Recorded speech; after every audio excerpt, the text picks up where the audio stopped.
But right now, I want to get your take on game one, because what an incredible game that was. And, we got to start off at that level 1. And CLG might not be playing with tricks anymore, but it was Alternate that brought the tricks on that level 1. How much do you guys think that influenced just the way the game went in that early game? Right off the get-go, you saw Alternate doing all they can to get the lead, and you saw it with the TP bottom lane with Mundo and Leona. The thing is, they had to blow Flash on Leona for that gank, which made it really obvious that Dexter was going to come down for the gank and even out the game. But as you saw, Dexter eventually progressed to go top lane to try to gank for Nian, because Elise and Olaf are 2 champions that can deal with heavy, beefy front lines since they have percentage damage and true damage. But Kevin played excellently throughout the laning phase. He played it safe. He knew he was going to be a target. He was going to get picked on because you pick Olaf to kill the tanks. And he didn't die a single time. He read all of Dexter's ganks and was able to stay safe while RNA ganked middle and bottom and snowballed the game for his team. Yeah, I actually want to give a lot of props to RNA in this match because we talked about early game how Shyvana's not the best early game ganker. You don't get to do a whole lot before level 6. And so instead, every time that Ara saw Dexter go gank someone, he went and counter jungled. He would steal away a whole bunch of the buffs. And again, you saw on the red buff steal, he hit level 6. Once he hit 6, he started comboing with J-Re. He started coming in there and diving in off the Leona ultimates. He got a couple of kills bottom lane. He got then a kill mid lane as well off of Kerp's Gragas and snowballed that way and sort of played the game really well and built this huge early mid game lead just using his ultimate. Yeah. How much do we think that the influence of that junglers and that early game influenced the bottom lane? Because it seemed to me like there was a huge difference there in the Creaton J-Re matchup versus Doublelift Aphromoo. Exactly. It was J-Re's engages. It was the Leona coming in there. And I know Jat talked about it, the Flays usually knocking back the Zenith Blade engagements. But then anytime he would miss it, Leona got on top of him, popped the ulti, and you just blow up when that happens. You're a fairly squishy lane, Jinx, Thresh. There's not always a lot of stats there. And when a Shyvana comes in as a dragon, it's going to tend to pick up kills that way. Do you think, Crumbzz, that you were mentioning the way that Kevin can read Dexter, is that something that you can mediate from one game to game 2, or will he just keep on doing that in the series? I think he is able to, he may be able to keep doing that in the next games, but seeing the team comps and how the laning phase should have been played, the team comp that CLG had, when you let somebody get Mundo, you obviously want to have a plan against it. So by picking Olaf and Elise, I think he's able to know that he's going to be a priority target throughout the laning phase. So that's why he played it. Maybe he just doesn't really know Dexter that well, but just knowing that he's going to be a priority target for ganks, he's able to hang back. But the times that he read the ganks were beautiful. You saw the ward in the mid lane, brush in top lane, and then when Dexter was trying to come in for a gank through the lane, he backed out right away, and then he was just left empty-handed while RNA kept counter-jungling him and ganking bottom lane. Yeah, absolutely. And how much... It's like typical CLG fashion, right? They are very much, they were behind in the early game, and then they came back, and it seemed like their comp really came together. Do you feel like Alternate made some heavy mistakes in that mid to late game?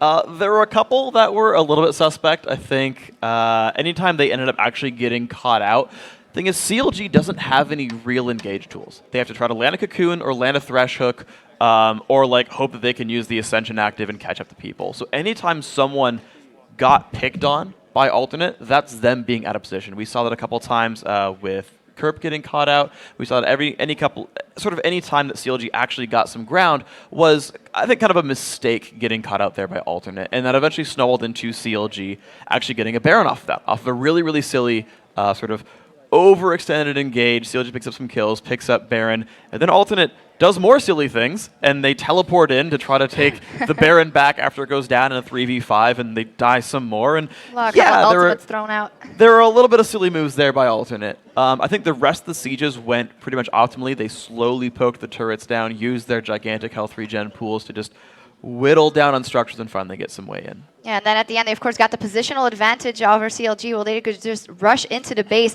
And in the early game and in the mid game, we saw a lot how strong Lucian was, but Crumbzz actually noted that Kerp was doing extremely well in that matchup. Yeah, looking at the end game screen, Kerp actually did 3 times the damage dealt to champions that Lucian did.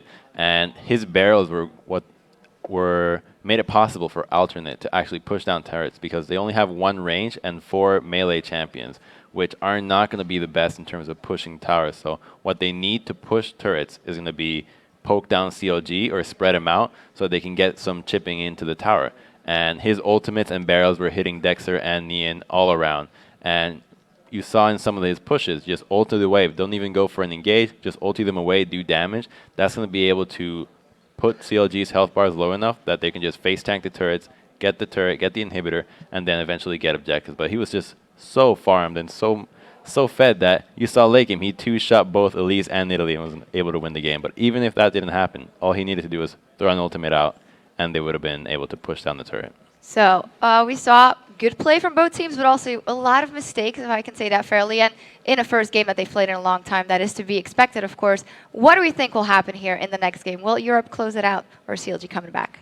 I gotta say, I'm surprised Alternate came a lot stronger than I expected. I really thought that the addition of Dexter would bring a whole lot to CLG and they'd have just a ton of pressure. But as Crumbzz pointed out, Kevin was reading all of Dexter's ganks, and that gank style from Dexter hasn't done very much.